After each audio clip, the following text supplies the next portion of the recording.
Okay, let's talk about one of the oldest battles there is. You know the one I'm talking about.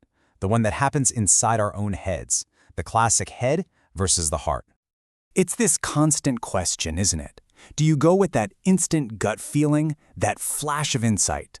Or do you trust the slow, careful, step-by-step path of logical reasoning? And we usually frame this as some kind of epic battle. We imagine this huge internal conflict, a constant tug of war between two forces that we're told are total opposites.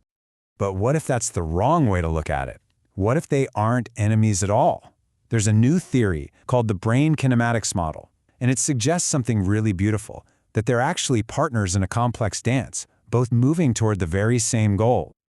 All right, so the whole model hinges on this one key idea. It sees all mental activity, every single thought you have, as your brain simply trying to find balance. It's all about reaching equilibrium. So, think about it like this. Imagine your mind is a perfectly calm lake. Every new thought, every piece of information you take in is like a stone being tossed into that water. Those ripples spreading out, that's what this model calls strain. And your brain's number one job, its fundamental purpose, is to settle those ripples and get back to calm. And what's making up this water, causing these ripples? Well, every single thing you know, feel, and remember is built from these fundamental, vibrating little building blocks. You can think of them like tiny Legos that combine and click together into more and more complex patterns or motifs. Now, integration might sound a bit technical, but all it really means is that process of finding balance. It's how your brain takes new information and connects it to what's already there. And that feeling of relief, that satisfying click when it all just fits together, that's what we experience as understanding. So if the goal is always to find balance, how does the brain actually get there? Well, it turns out it has two very different but equally valid paths it can take. And this is where it gets really, really cool, because we can actually look at the geometry of a thought. Intuition is what's described as a vertical flow. It's like a bolt of lightning, right? A super fast, high-frequency connection that zaps from the deepest, most emotional parts of our memory straight up into our conscious awareness. It's this sudden collapse into a state of balance. Reasoning, though, is a whole different animal. It's a longitudinal flow. So instead of a lightning bolt, think of a river, slowly and deliberately carving a path across a landscape. It's a step-by-step process, linking different ideas together. It doesn't just give you the answer, it builds a justification for it, piece by piece. So you see, they're not really two separate things.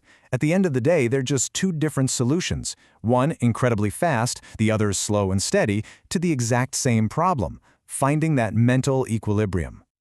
But that begs the question, right? What determines which path the brain takes, lightning bolt or slow river? Well, the model points to a secret ingredient we're all very familiar with: emotion. See, in this model, emotion isn't some pesky distraction from real thinking. It's the weather system in which all our thinking happens. It acts like an atmospheric pressure, shaping the entire landscape of your mind, amplifying certain memories, and making some connections way more likely to happen than others. It's literally guiding the flow of thought. And our emotions themselves are built up in these beautiful nested layers. They start out as these simple core feelings, basic fear or pleasure. Then, those get linked to our actual memories and experiences, creating more complex feelings like trust or anxiety. And from there, they can blossom into these huge abstract concepts like compassion or awe that really define our inner worlds. So this model has massive implications for pretty much everything our mind does, from having a creative breakthrough all the way to what happens when we're dreaming at night. I mean, just look at this. In our most complex activities, the two modes are in a constant conversation. When it comes to creativity, intuition proposes the wild, out-there idea, and then reasoning steps in to test it, organize it, and see if it holds water. And when we dream, well, reasoning is mostly offline, which allows our intuition to just run wild. This is the dance, right here in action. So it all comes down to this: one unified system. It's not two minds at war with each other. It's one brain with two complementary strategies, both working together towards that single goal: finding equilibrium. And here is the big takeaway.